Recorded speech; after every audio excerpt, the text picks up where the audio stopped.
Good evening, I'm Maciej Mikos and you're watching World News Tonight live from Warsaw. We need Greenland for national security, says Donald Trump, once again sparking concern among Western allies. Europe calls on Washington to respect the island's territorial integrity, calling it the fundamental basis of international order. We'll have more on that in just a moment, but first, let's take a look at tonight's headlines.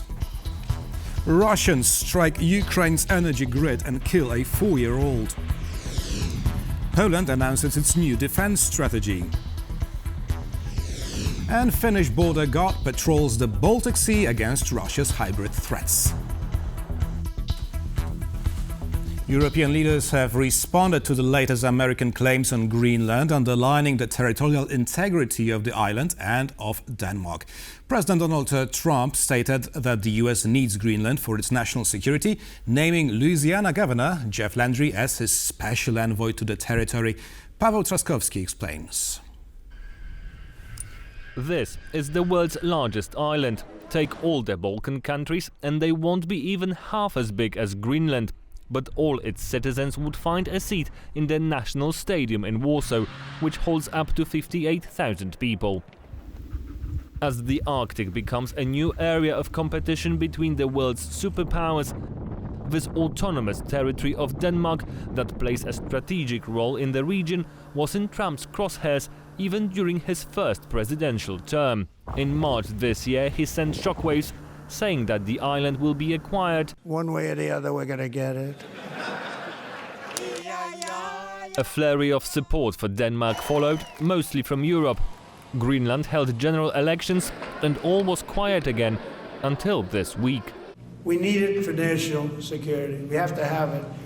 Trump appointed Louisiana Governor Jeff Landry as his Greenland middleman. He wanted to lead the charge, so we're making him, Marco, today a special envoy to Greenland. Greenland's a big deal.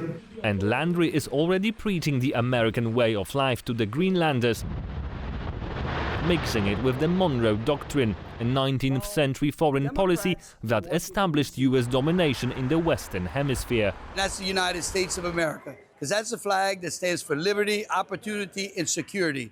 And it's done well for us. And all we're going to do is go have us a great conversation with those folks in Greenland. They're in the Western Hemisphere, fits inside the Monroe Doctrine, and we're going to bring them some great Cajun food. Once again, people feel deflated in Nuuk. I don't know what he thinks about Greenland. He just keeps going. Once again, Greenland is our country. Decisions are made here. And in Copenhagen. I am particularly upset and find it totally unacceptable the way the special envoy is now commenting as if he has a mandate to make Greenland American. In response, the US ambassador to Denmark was invited for talks with the foreign ministry. But given Greenland's and Europe's dependence on the US, some say the reality is that the United States can more or less do whatever it wants. Denmark, a fellow NATO member, has always been the United States' staunch ally, and Washington has been allowed a lot of freedom in Greenland. For example, in the late 1950s and the 1960s, the Danish government lied to the Danish public, the Greenlandic public, about having allowed the United States to have nuclear weapons in Greenland. On top of that, in 1968, a B-52 bomber carrying 4 thermonuclear bombs crashed in Greenland, causing contamination of the area.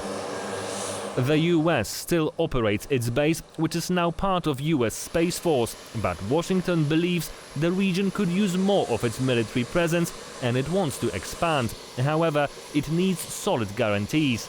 Then America is saying, well, we want to control the territory where we are going to invest. But this heavy-handed approach makes it difficult to negotiate with other allies present in the region. There's also pushback from the Nordic countries, so the ones that are invested in Arctic security, so Sweden, Finland, Norway. And the US recognizes how vital these allies are. And nevertheless, it does something which is, for them, simply unacceptable. Ultimately, though, this style of negotiation is just typical of Trump, and it might eventually work out for the US. Paweł Trzaskowski for TVP World. As the current round of US-Ukrainian negotiations over a peace proposal ended over the weekend, Russia continues to send more drones and missiles to terrorize civilians and destroy the country's energy grid. Last night, at least 3 people were killed, including a 4-year-old child. We're now going live to our correspondent Oskar Terji in Kyiv. Good evening, Os. So is Russia trying to deprive Ukrainians of heating as Christmas approaches? Well, yes, massive attacks on Ukrainian energy infrastructure across the country, with Ukraine's energy ministry saying that Rivne, Ternopil and Khmelnytsky regions were almost completely without electricity following that bombardment. The Ukrainian authorities saying Russia launched 673 drones and 38 missiles onto Ukrainian territory. Now, Ukraine intercepted a great many deal of them, but the ones that did get through have managed to do some harm to Ukraine's energy infrastructure. The energy ministry is working round the clock to try and restore power, because it is getting very cold here in Ukraine as we head into those Christmas holiday period. And as you said, 3 people were killed, 12 injured, including a 4-year-old killed in Zhytomyr. President Zelensky released a statement in the morning. Here's what he had to say. Since last night, Russia has been carrying out a massive attack on Ukraine, primarily targeting our energy sector and civilian infrastructure, essentially the entire infrastructure of daily life. Over 650 drones have already been launched, a significant number of them Shaheeds. More than 30 missiles were also used. The energy ministry says that it is implementing power outages across the country to try and stabilize the power. As you can see around me, most of the street lights are off and many of the buildings here do not have power. So it's going to be a difficult couple of days for Ukraine as they try and get that power network stabilized. Now, speaking of those negotiations, President Zelensky has released his nightly statement saying that he had had conversations with Rustem Umerov as the negotiating team has returned from the US, and that Ukraine is looking forward to continuing dialogue with America on trying to reach some sort of final agreement. Clear from Zelensky's statement tonight that a final agreement has yet to be reached with the United States. Another difficult day for the Ukrainian Air Force, another difficult day for the Ukrainian people as they're dealing with a very, very difficult power situation as those winter temperatures kick in. That was Oskar Terji reporting from Kyiv. Thank you very much, Oz, and stay safe. Finland is set to raise the age of reservists up to 65 in order to build an army of 1 million troops. All this to counter the threat from Russia. Tensions are also growing on the Baltic Sea due to Russia's hybrid operations and its infamous shadow fleet. Kazimierz Wysiak reports from the Gulf of Finland on how the country aims to counter these growing threats.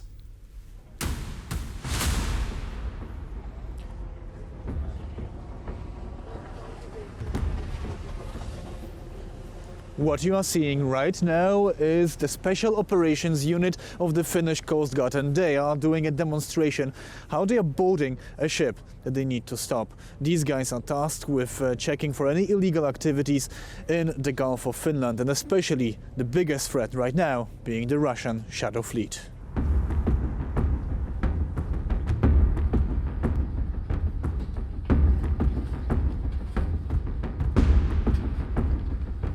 This is just an exercise, but these officers need to be ready to do this for real. All because of the Russian shadow fleet, hundreds of old unregistered tankers used by Moscow to circumvent Western sanctions. Their erratic behavior is putting the Finnish Coast Guard on high alert. Predictability of what can happen has changed in a way that it's hard to say. We need to be prepared for anything. That's Captain Mikko Simola. He's showing us around their impressive ship, which is responsible for keeping the Gulf of Finland safe. This narrow section of the Baltic Sea sees hundreds of vessels passing through every day. Shadow fleet tankers are especially problematic, as they often turn off their transponders and put other ships in danger. Russia is also jamming GPS signals to allow them to pass undetected. main threat is that there is an increased possibility for a maritime accident that is linked to the satellite disturbance in the Gulf on the Gulf of Finland area, as well as to the quite intensive transportation of Russian oil. And these tankers also engage in direct acts of sabotage. In December of 2024, the Finnish border guard seized Eagle S, a vessel suspected of cutting underwater cables. And while these interventions can happen, we are the law enforcement power. So on behalf of our tasks that belong to us, we are also able to use force. It's not a common occurrence. International law is the main obstacle, as the Russians find clever legal loopholes to avoid responsibility. These vessels will use different flags, cheap flags, countries from Africa, from Latin America. One could ask, actually, are we closing the stable door after the horse has bolted? Now it's about 60% of ships which are under the EU sanctions, but still they are changing. This is the process, and they are still active. And the impact of these ships is massive. According to the Finnish border guard, between 30 to 35 Shadow Fleet tankers pass through the Gulf of Finland weekly. Since one of them can carry up to 100,000 tons of oil, it means Russia could be exporting as much as 150 million tons per year. We have some estimations made by my colleagues from different institutes that the Shadow Fleet generated about 8 to 9 billion United States dollars in additional revenue for Russia in 2024. It's a massive financial boost, which then translates into this: the ongoing invasion of Ukraine. That's why Kyiv recently began targeting these ships with the naval drones. Although these attacks and the poor state of these vessels are also posing environmental threats, like oil spills. The Finnish border guard is adapting to that as well. Equipment developed for the oil recovery in icy waters. So the exoskeleton here is able to push the ice. If it's oily water mixed with ice, it's very difficult to collect. So we use this in the end of the crane, and we push the ice and we get the oily water, and then these brushes here will then collect the oil, and it will be transferred to the collecting tank on this ship. While Finland hasn't boarded any Shadow Fleet ships since the Eagle S incident last year, it's certainly ready to do so again, if necessary. From what we've just seen, it's clear that these guys, the Finnish border guard, know what they are doing. And honestly, no wonder, because not only the security of Finland, but also of the entire NATO alliance relies on it. From the Gulf of Finland, Kazimierz Łysiak, TVP World. Poland has a new defense strategy for the next 15 years, although the document itself is secret. Our defense correspondent Zuzanna Jurek reports on its priorities, which include drones, air defense and military training for the new generation. A strategy passed under the radar. The Polish Armed Forces Development Programme for 2025 to 2039, a framework prepared every 4 years as per the defense planning requirements of the NATO alliance, was finalized on Monday. This is a document of strategic importance. It organizes priorities and translates them into real capabilities. Priorities include air and missile defense, ammunition and supplies, drones and anti-drone systems, reconnaissance, mobility and logistics, and training and readiness. So far, this announcement is the only information made publicly available. Though the contents of the strategy are classified, they are usually summarized by the Ministry of Defense. On this occasion, however, only an overview of the strategy, which was initially to be published in December 2024, has been hinted at by General Wiesław Kukuła, Chief of the General Staff of the Polish Armed Forces. The fragments shared include mass intelligence, multi-domain operations, air superiority, deep precision strikes, air defense, missile defense, anti-drone defense, new generation personnel reserves, dronization and robotization, artificial intelligence.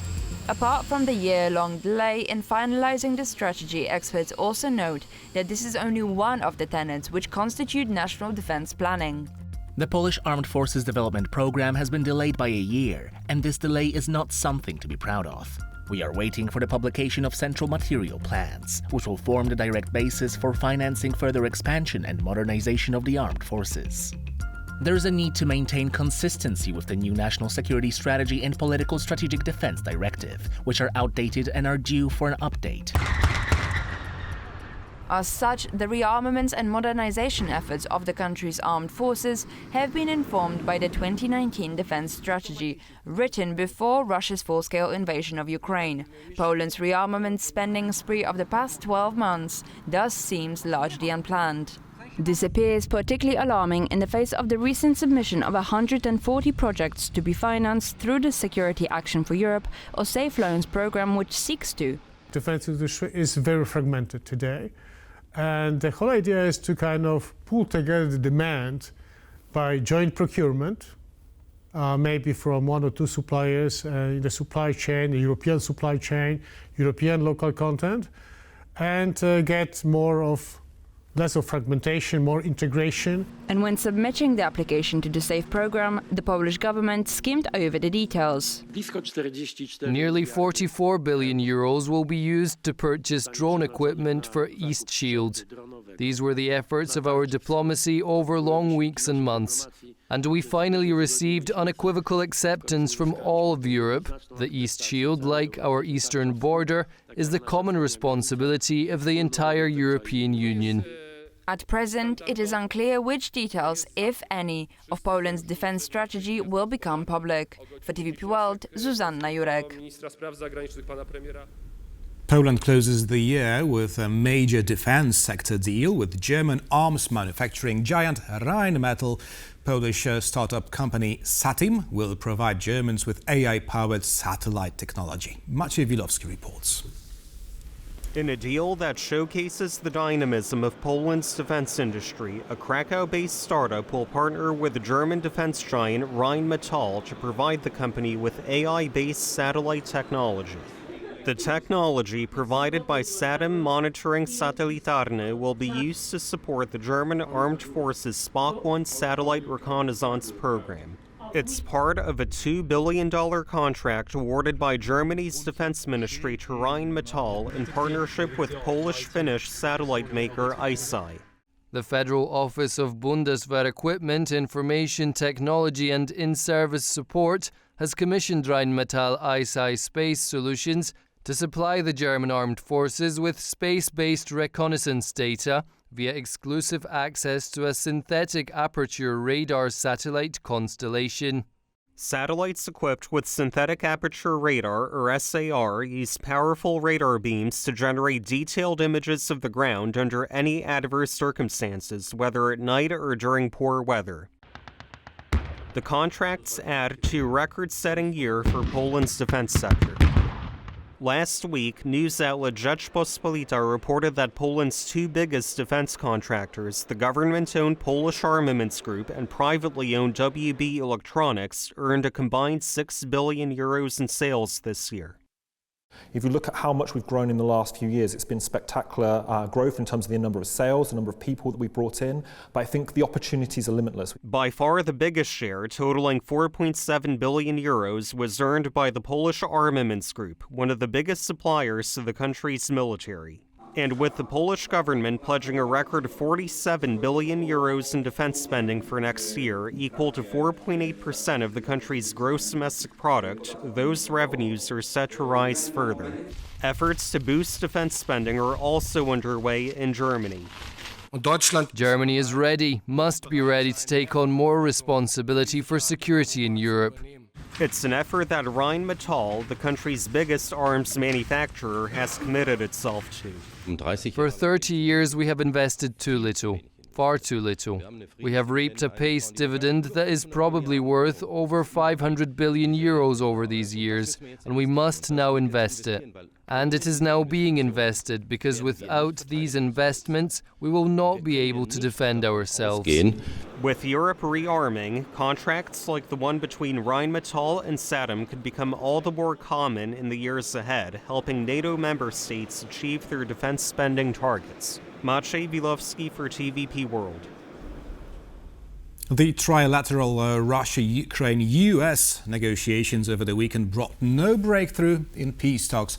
What will happen next? To talk about it, we're joined by William B. Taylor, former US ambassador to Ukraine. Good evening, Mr. Ambassador. Good evening, Maciej. So, US Vice President J.D. Vance has stated that, let me quote, "The breakthrough that I do feel that we've made is that all of the issues are actually out in the open." Now, does this mean that both Russians and Ukrainians are willing to negotiate such issues as ceding of territory, for example? Maciej, it's not at all clear that the Russians are willing to negotiate anything. They have said over and over what they want, and it's the complete domination, the complete capitulation of Ukraine. They've indicated no willingness to compromise, to come to the table. They've said that they want to end the war. Yes, they want to end the war on their terms.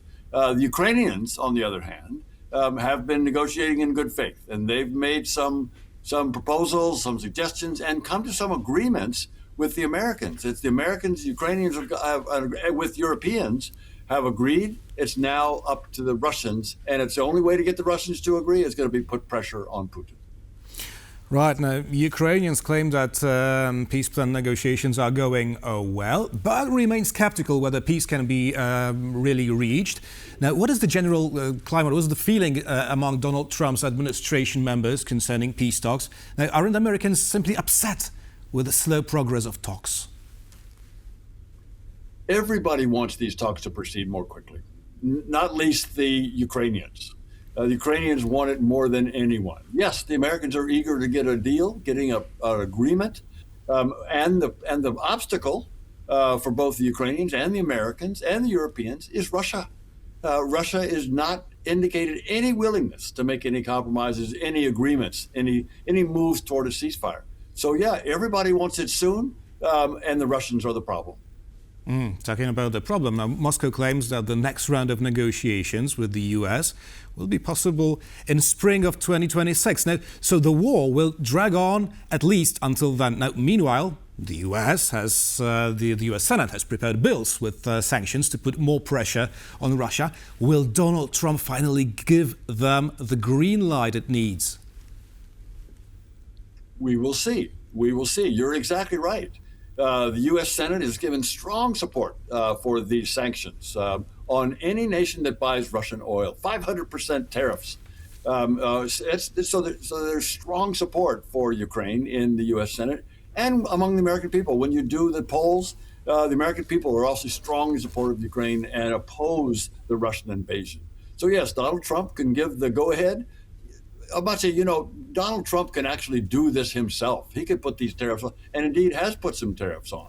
But this is an indication that he's got strong political support to take those strong measures. Right, there's something else Donald Trump can do.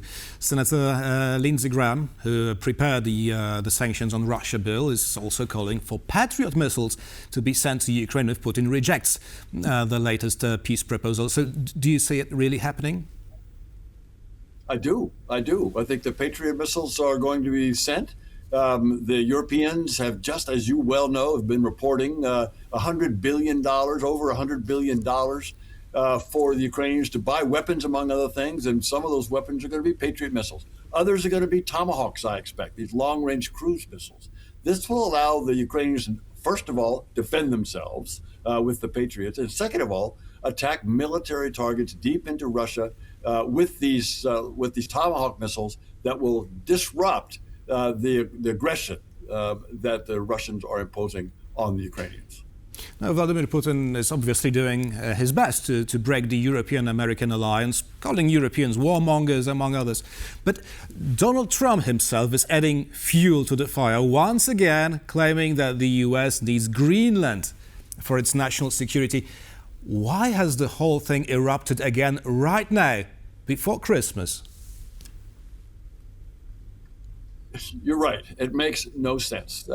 What's important is for Europe, and that certainly includes Denmark, all Europeans to join with Americans and the Ukrainians to put pressure on Putin to stop this war.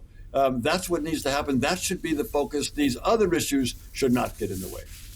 But still, do you think that the US will actually do anything more about Greenland than naming a special envoy for the island? I don't think so. I don't think so. It makes no sense. It makes no sense. Denmark is a great ally. Europeans are great allies. Americans need allies. I don't think that we'll see any movement on this. Mm-hmm. But then, on the other hand, Donald Trump said something quite interesting.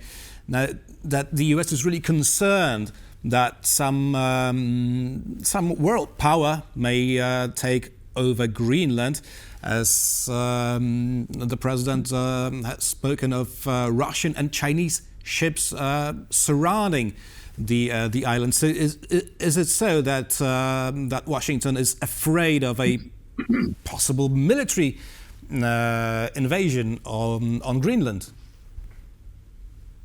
No, I don't see any danger of that. There have not been many Russian or Chinese vessels around Greenland anytime recently. So no, I see no threat that the Europeans, the Danes, and the NATO alliance can't handle. I mean, that's what NATO's for, is to defend every nation, every member nation of NATO, and that's what will happen. Does Donald Trump believe in the strength of NATO? He does. At least that's what he said at the last NATO summit. He's been very clear that he's come around on NATO. He's impressed with the Europeans. He's impressed with the Europeans' commitments to spend 5% of their GDP on defense and defense-related items. So yes, I think he has come around to support NATO. Well, he supports the countries who do spend 5% of the GDP on defense purposes, and he's not very happy with the countries which still do not do that. Now, is Donald Trump willing to defend the low payers, let's call it, with U.S. troops? NATO is a commitment, a strong commitment which Donald Trump has committed. He has indicated he supports, and that includes all 32 member states. So yes. Now let's get back to Greenland. In response to the Greenland developments, Ursula von der Leyen, head of the European Commission, went on to say that Arctic security remains a key priority for the European Union and one in which we seek to work with allies and partners. Territorial integrity and sovereignty are fundamental principles of international law. However, how long can the transatlantic alliance take such provocative moves from the American side? Now, could it lead to Europe imposing trade sanctions on the US, or a similar move, something we've seen already?